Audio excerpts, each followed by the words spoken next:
Estamos de regreso con más informaciones y hay notas internacionales importantes. ¿Por qué?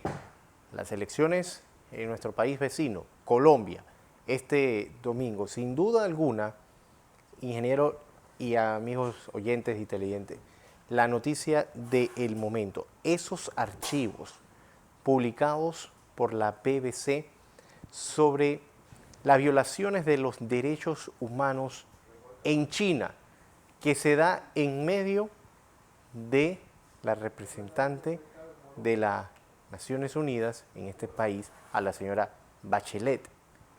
¿Qué hay detrás de esto? Son impresionantes los datos que se están revelando a través de esta investigación que han denominado Archivos Policiales de Xinjiang. Buenos días, ingeniero. Buenos días, José Luis. Buenos días a toda nuestra audiencia que nos sigue en KW Continente Radio y en Canal 21 Next TV. Hoy es viernes.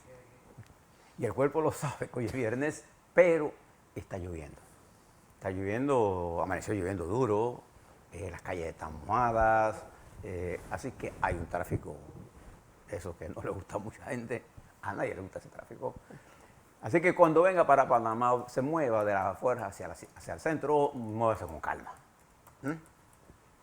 Vistas de espacio que tiene prisa.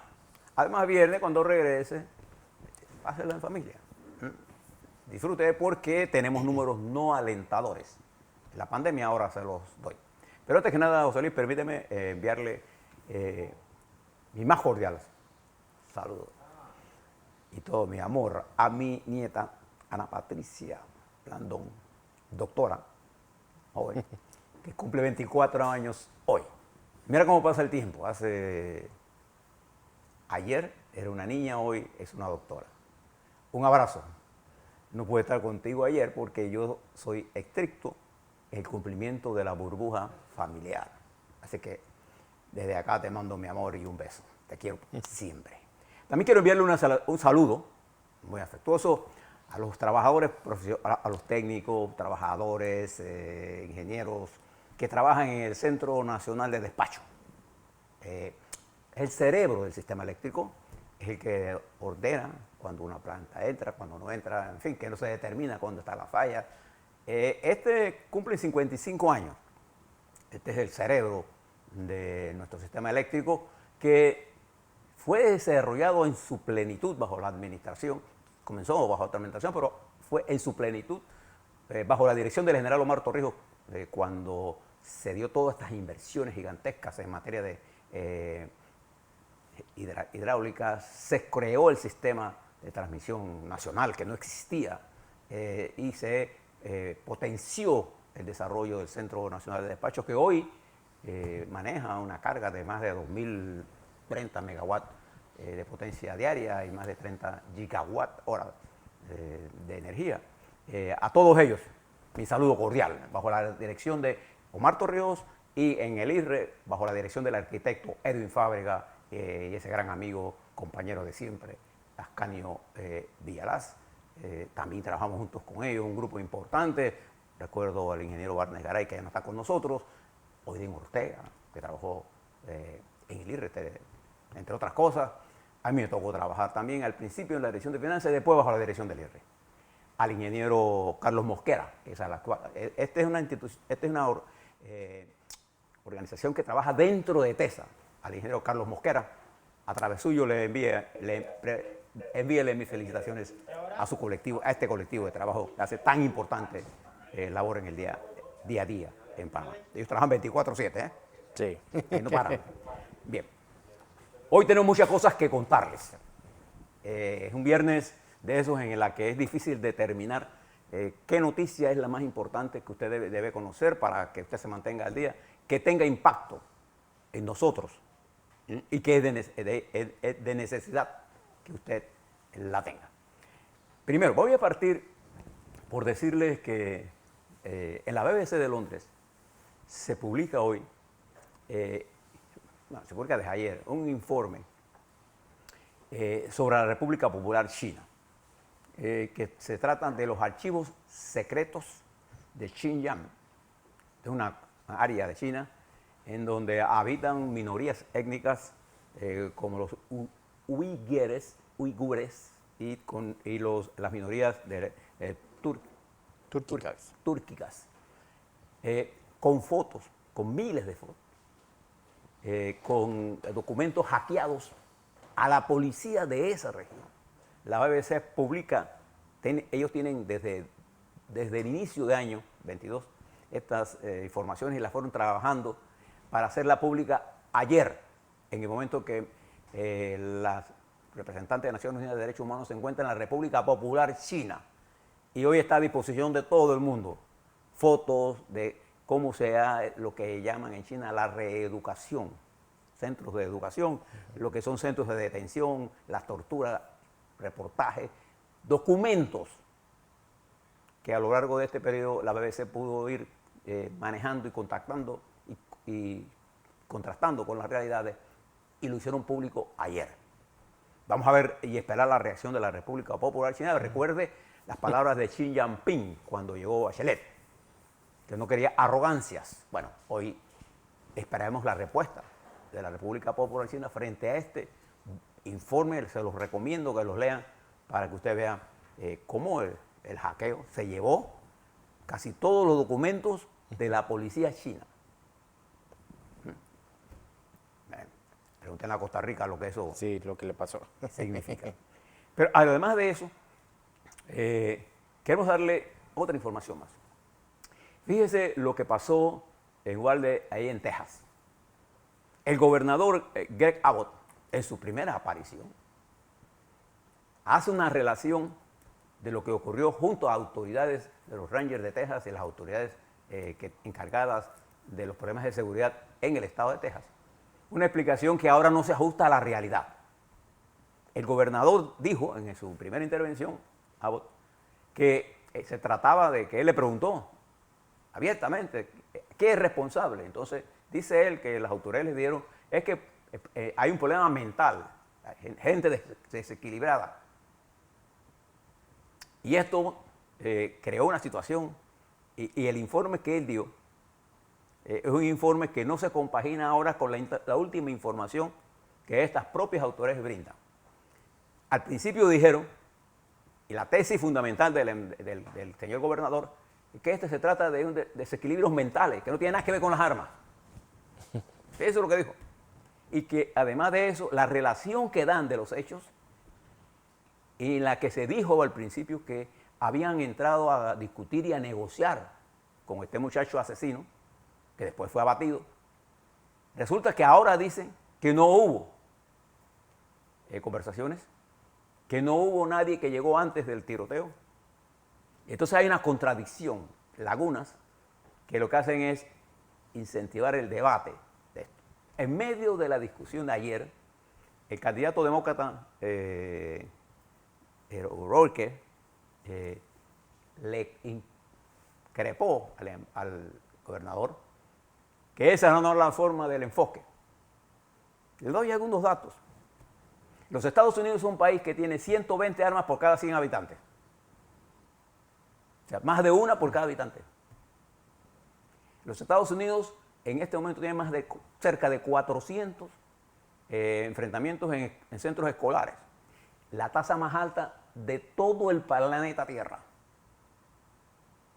Y en todo el mundo hay problemas con gente que tiene problemas de salud. Pero este gobernador, que ahora atribuye que este es un problema mental, redujo el presupuesto para la atención a jóvenes con problemas de conducta en casi 220 millones de dólares. Y lo peor, a partir de hoy, la Asociación Nacional de Rifles de los Estados Unidos, el poderoso lobby de las ventas de armas, tiene una convención, adivinen dónde, en Houston, Texas. Y no fueron capaces de pararla. En medio del momento en que las familiares están enterrando a niños, 19 niños y 2 maestras, una de ellas, su esposo murió por un ataque al corazón. En medio de ese dolor, ellos dan su conferencia, no le importa, y en Texas pudieron haberla suspendido, pero no la suspendieron, porque primero está el negocio que la vida. Y esto ha desatado un debate Me llamó mucho la atención y positivamente, lo digo así, que el líder de la minoría en el Senado, Mitch McConnell, republicano, le pidió al senador republicano que trabaja en estos temas que llegara a un acuerdo con los demócratas para atender este tema en una forma urgente. Fíjense la respuesta diferente de un hombre que es el que dirige el proceso electoral ahora que viene en mayo, en noviembre, y que él sabe que este es un tema que va a ser al debate. Entonces él actúa con mucha más mesura, con mucha más inteligencia política, mientras el gobernador informa así arrogante. La explicación que da es que esto es un problema mental. Y la respuesta y los análisis de la inteligencia norteamericana y de la inteligencia que ya pasó de ser oficial a ser ahora analistas de diferentes categorías, señalan que este problema no es solamente problema mental. Claro que es un factor, pero el acceso libre que tienen los jóvenes a la compra de armas, que es un gran negocio, una de las quejas de México es que se ven armas clandestinas de los Estados Unidos a México. Entonces el negocio de las armas, el negocio de la muerte, prevalece sobre el interés de la juventud. Es como siempre se la comparo. La epidemia de opioides, ¿dónde se desarrolló? Cuando las empresas que producían estos medicamentos, entre comillas, contrataban médicos para que ellos sirvieran de como promotores del uso de estos opioides, y se ha creado una de las grandes epidemias en los Estados Unidos de opioides. Igual que la industria tabacalera, que ha sido condenada en los Estados Unidos en varios tribunales. Aquella audiencia famosa, ¿se recuerdan? Cuando los 5 CEO de las empresas dijeron, la nicotina no es adictiva. Y ya había trabajos de investigación que decían que sí era adictiva, pero sí adictiva. La nicotina crea adicción y mata. Entonces, estas cosas se las pongo para que le demos seguimiento a esto. Porque en los Estados Unidos, por cada 100 habitantes, hay 120 armas. En Francia, por cada 100 habitantes, hay 12 armas. ¿Sí? Y no es el problema de la salud mental, no es un problema nada más de los jóvenes norteamericanos. El problema de la salud mental es de todo. Es de todo el mundo. En Panamá sí, hay un problema de salud mental. Pero nuestros muchachos no se paran ahí a una escuela a matar gente. Pero y en medio de todo esto, ¿usted no cree que el gobernador, en vez de estar usando esto, debió mandar a decir, ven acá, muchachos, paren esta reunión? No. Arranca hoy. Ojalá en el medio del camino que estamos hablando se les ocurra detenerla, por lo menos por respeto a los muertos. ¿Sabes lo que quieren demostrar? Es que nosotros no tenemos que ver nada con eso. Ve, esa es esta noticia. Mire esta noticia en China.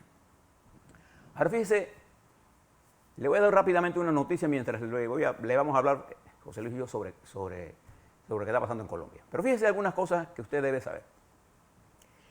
En el mundo hoy se desarrollan múltiples guerras. La guerra de Ucrania es la guerra más visible, pero hay múltiples guerras en el Mediano Oriente y en África desarrollándose, en donde la población civil es la más afectada.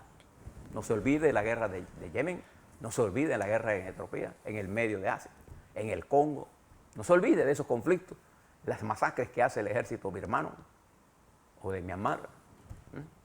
Los grandes conflictos que hay en Sri Lanka, y ahora esta divulgación que se hace sobre la República Popular China. Pero hay una tensión global, pero el mundo se centra en lo que está ocurriendo en Ucrania, en donde la estrategia de Rusia es barrer una zona importante y quedarse con ella, para que el señor Putin, el zar de la guerra, y el carnicero que dirige toda esta operación de destrucción masiva. En este momento se dan bombardeos masivos con objetivos civiles claramente establecidos, y dentro de pocos días, según la inteligencia norteamericana y la inteligencia inglesa, armas sofisticadas con largo alcance estarán llegando a Ucrania para enfrentar a las baterías rusas que se encuentran disparando desde territorio ruso hacia Ucrania y desde el territorio del sur de Ucrania hacia objetivos civiles. Va a morir más gente. La guerra se va a prolongar en el medio de toda esta situación. Y esto ha producido una afectación en el mundo. Ayer el presidente de, los Estados, de Rusia, Vladimir Putin, a través de sus voceros y su vocera, amenazó a Suecia que pagaría un costo alto por unirse a la OTAN. Fíjese usted dónde estamos. Y está por verse los objetivos finales de esta dirección rusa y hacia dónde quiere arrastrar el mundo. Hay quienes dicen, piensan que en Rusia está llevando una guerra de liberación. Rusia está llevando una guerra de agresión malvada, perversa, contra Ucrania. Y no es la primera vez que lo hace. La Unión Soviética con Stalin devastó a Ucrania con con estatizaciones forzadas. Millones de ucranianos murieron. Y millones murieron en la guerra. Ucrania puso una de las cotas más altas en la lucha contra el fascismo. Y ahora Putin repite una historia que muchos rusos rechazan. Y fíjese lo que hizo Putin ahora. Cerró todas las discusiones. Ahora está por cerrar las corresponsalías internacionales. No quiere que YouTube divulgue ninguna información sobre lo que está ocurriendo en Ucrania, particularmente por las destrucciones a objetivos civiles. Esto está en desarrollo, produciendo inflación, produciendo una tensión global, pero produciendo un reajuste global también. En días próximos les vamos a contar. Pero yo les quería hablar hoy de algo que está ocurriendo en nuestra América. En primer lugar, ayer los Estados Unidos definió, el comité organizador de la Cumbre de las Américas, definió, primero recuerde que el presidente cubano Díaz-Canel dijo que no había circunstancias por las que Cuba fuera a ese evento. Y de hecho, Cuba se está desarrollando la cumbre del ALBA. Entonces él dijo que él no va bajo ninguna circunstancia, el presidente Díaz-Canel de Cuba. Los Estados Unidos ayer dijo que bajo ninguna circunstancia invitaría a Maduro porque no reconoce a Maduro como presidente. Ni tampoco invitará a Daniel Ortega. O sea, estos no van. Sí. Bueno, dice Maduro que la voz de Venezuela se va a escuchar en Los Ángeles. Y te aseguro que van a llevar delegaciones de Venezuela. Van a estar ahí. ¿Qué va a pasar con los otros países? ¿Qué va a pasar con López Obrador? Todos los ojos están puestos en él. Con Bolsonaro, que por otras razones dijo que no iba, pero ahora tiene una cita concertada con el presidente Biden. Vamos a ver, es un evento que viene el próximo mes, que ya es. El próximo miércoles comienza el 1 de junio. Pero además de eso, también les quiero llamar la atención que el CDC de los Estados Unidos ha identificado una subvariante de la Omicron que se reproduce a mayor velocidad. Está bajo estudio. Y esa subvariante de Omicron le está prestando atención y hay otra nueva. Yo ahora le voy a dar algunos de los informes cuando veamos las cifras nuestras. Pero quería conversarle un poco, José Luis, sobre lo que está ocurriendo en nuestro hermano país, que el domingo va a elecciones. Recuerde varias cosas. En Colombia hay elecciones presidenciales, solo presidenciales, porque las elecciones de senadores y congresistas ya se hizo. Ya el nuevo Senado y el nuevo Cámara de Representantes en Colombia ya fue escogida. Eso ya es harina de otro costal. El domingo vamos a tener las presidenciales en su primera vuelta. 39 millones de colombianos están aptos para votar. El porcentaje de votación en Colombia a veces es muy bajo. En esta ocasión es probable que sea más alto. Entonces queremos hablarles sobre qué es lo que está en juego en Colombia. En Colombia, recuerden que por más de 200 años una élite controla el poder. 40 familias, prácticamente todas, nacieron con el eje cafetero, después pasaron a ser los dueños de medios los hijos y los dueños de los medios se convirtieron en candidatos y millonarios candidatos por el eje cafetero. Solo un candidato, un presidente de la costa ha surgido a lo largo de la historia.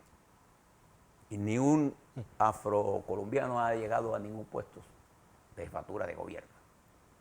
Entonces hay una gran fragmentación y hay una gran ausencia de participación de grandes sectores de la población.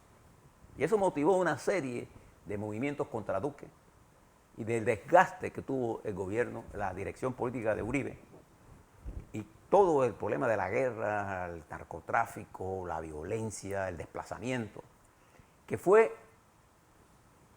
bajó de intensidad cuando vino el gran desplazamiento de Venezuela. Pero también se da el desplazamiento de colombianos por la frontera panameña hacia los Estados Unidos y por otros lugares hacia los Estados Unidos. Entonces estas elecciones tienen una particularidad. Se ha ido a los extremos. Yo no sé si usted tiene algunas... Vamos a comenzar a darle... El primer candidato, el que marca frente de las encuestas, es el candidato Gustavo Petro, que lleva como candidata a la vicepresidencia a Francia Márquez. Márquez, una líder activista del medio ambiente.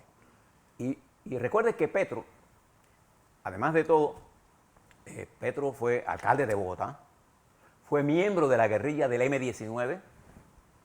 Y les recuerdo a ustedes que Panamá, bajo la dirección de Omar Torrijos, jugó un papel importante en el desarme del M-19, que no era una guerrilla de las marxistas, era una guerrilla que nació de otras circunstancias, pero era un grupo violento, sin duda alguna.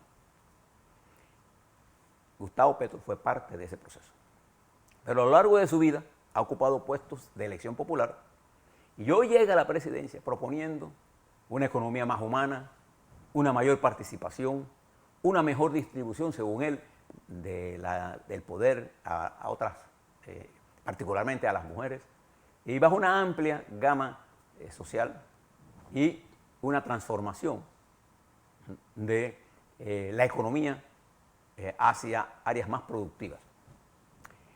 El temor que él inspira es que él es un hombre de izquierda. Entonces, la campaña se polarizó entre la izquierda y la derecha, llevándose el centro por los cachos. La siguiente fórmula presidencial es la que encabeza Federico Gutiérrez, del equipo por Colombia, que tiene como vicepresidente candidato a Rodrigo Lara, el hijo de ese ministro que fue Rodrigo Lara Bonilla, se acuerda que fue asesinado y que creó toda esta crisis y que la negociación paró aquí en Panamá. Bien, fíjense cómo nosotros estamos ligados a Colombia. Bueno, él, Fico, ha tenido el problema que él comenzó a crecer y mientras Petro se mueve entre las encuestas, lo ponen entre 38,8% del electorado y 46,3%, ese es un rango, él se mueve, Fico se mueve entre 12 y la más a 22, 23%, ese es su rango.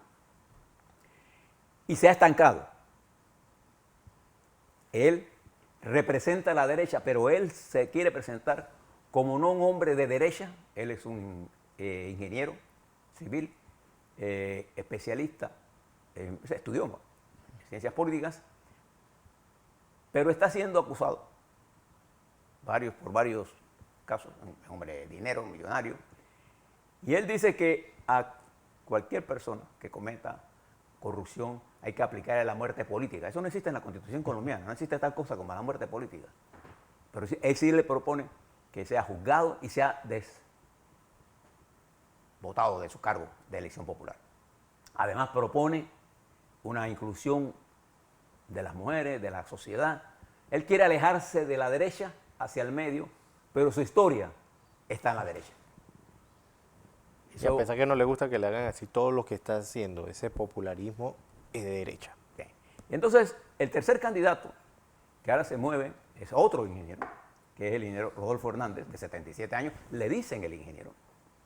Este es un hombre que también se mueve en la derecha y que tiene compañía, y que pertenece a lo que es la Liga de Gubernamental Anticorrupción. Son los tres candidatos. Fajardo, Sergio Fajardo, que debió ser un candidato porque se mueve en el centro, ha caído con el quinto, sexto lugar. Entonces en Colombia, las tres opciones, ¿cuál es la perspectiva que vemos nosotros? Este domingo existe una alta probabilidad que Colombia vaya a una segunda vuelta. Pero puede definirse la elección en la primera vuelta, porque el candidato Gustavo Petro, en su máximo nivel ha llegado 46, y cuando la votación se reduce a quiénes son los que realmente van a votar, o sea, una cosa es que yo le pregunte a José Luis, ¿usted por quién votaría? Él tenga una intención de voto, pero no va a votar. Entonces, en la práctica, el voto de él no cuenta, a pesar de que él estaba quizás por otra fórmula. Entonces, cuando usted pregunta, el que está con intención de votar, a ese nivel, el señor Petro podría llegar a 52%. Pero existe una probabilidad más alta de que nosotros el domingo veamos en Colombia la opción, probablemente, que en más posibilidad tiene Petro de pasar a la segunda vuelta, y en segunda opción estaría o Rodolfo Hernández o Federico Fico Gutiérrez, lo que provocaría en Colombia, entonces si uno de los dos pasa, provocaría Colombia con un candidato de izquierda radical y con un candidato de derecha radical. Entonces el centro se fue por el medio. ¿Qué puede provocar? Abstención. Porque el uribismo tardíamente intenta hacer esfuerzos por empujar a Hernández ahora, o a quien quiera empujar, como diría en inglés alguien, too little, too late, muy poquito y muy tarde ya. Y esto está definido. Ya el proceso electoral en la mente del elector, hoy viernes, ya está casi decidido. El último día, si las elecciones están muy cerradas, se define así, pero si la elección está tan distante, entonces ya el proceso electoral está... Lo único que hay que ver es quién queda, si el señor Gustavo Petro puede pasar en primera vuelta, porque la segunda vuelta es todo contra él. Me recuerda a la última campaña de nuestro amigo Peñas Gómez en República Dominicana, que él quedó un porcentaje por debajo de pasar y ganar en la primera vuelta. Y en la segunda vuelta sacó lo mismo y la derecha se organizó toda contra él. ¿Por qué? Porque además de ser un hombre progresista, pero de una gran formación, Peña Gómez se graduó en Londres, hizo doctorado y en Harvard, pero era negro. Y en República Dominicana nunca había un gobernante negro. Sí. Y cuando fue a la segunda vuelta, nos dijo muy pocas oportunidades de ganar. Y efectivamente. Entonces, aquí en Colombia, ¿qué es lo importante para nosotros? En Colombia lo que estaba ocurriendo es una fragmentación profunda de la sociedad, una ruptura de la institucionalidad, un incremento de la violencia delincuencial, paramilitar y gubernamental, un incremento de la pobreza. A pesar de los indicadores, Colombia siempre ha tenido buen crecimiento, pero de arriba. Es como si usted dijera que usted no ha visto que en Venezuela hay como un auge. Sí, pero ese auge beneficia a una élite. Al 10% de la población venezolana es la que hoy se beneficia de la dolarización. El resto sigue siendo igual de pobre. Bueno, en Colombia, la marginalidad, no solamente social y económica, la marginalidad política. En Colombia, si usted es pobre, no importa lo que usted piense.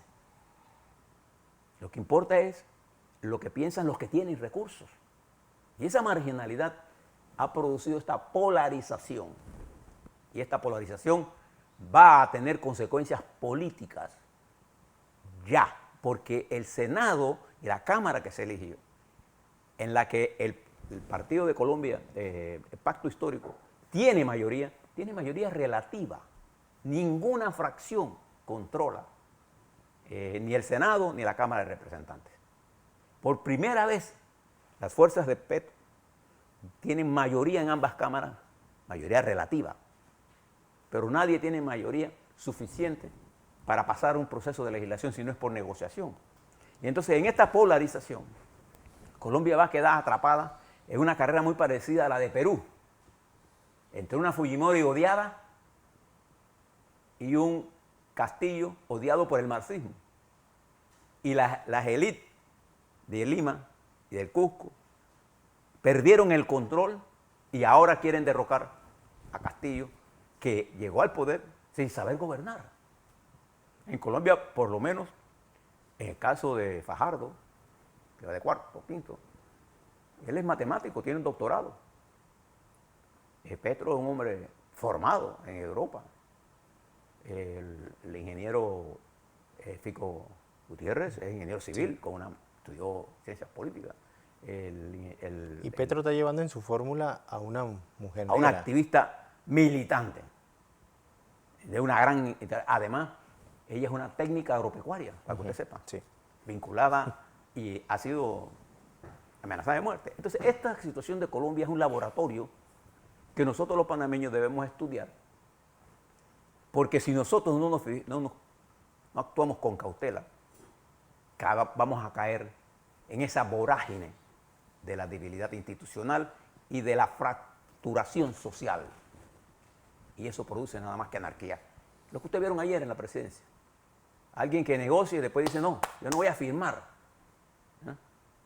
Ese populismo de querer creerse, esa demagogia, es la que lleva a la gente, lo arrastra a posiciones. Y entonces hay gente que porque estar contra Cortizo prefiere impulsar la anarquía que promover la institucionalidad.